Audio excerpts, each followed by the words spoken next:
Okay, wireless device for a wall mount. We first take our power adapter splitter, which provides an extra outlet. We unplug the power from the breaker power supply. We take this end, we plug it in there. From there, we connect our power to here. And that gives us an extra outlet, in which case we will take our power supply for the wireless device and we will plug it in, and now this could go inside the machine. The power supply, or the cord, plugs into the wireless device here. We take our patch cable that comes with the wireless device and we plug it in to one of these two ports. It doesn't matter, but use the WAN LAN.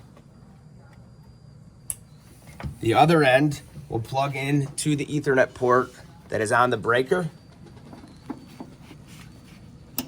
That clicks in. We have 4 antenna ports. We want to use the main and the aux, and we're going to screw our antenna cables here. And these 2 antenna cables we can wire up and put antennas.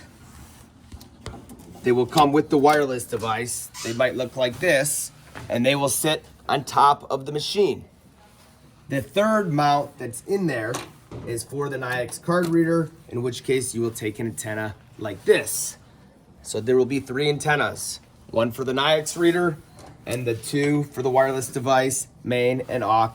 Everything can be secured inside the machine, and now you have a plug and play wall mount with VTM's wireless device. Dual SIM, best in the business.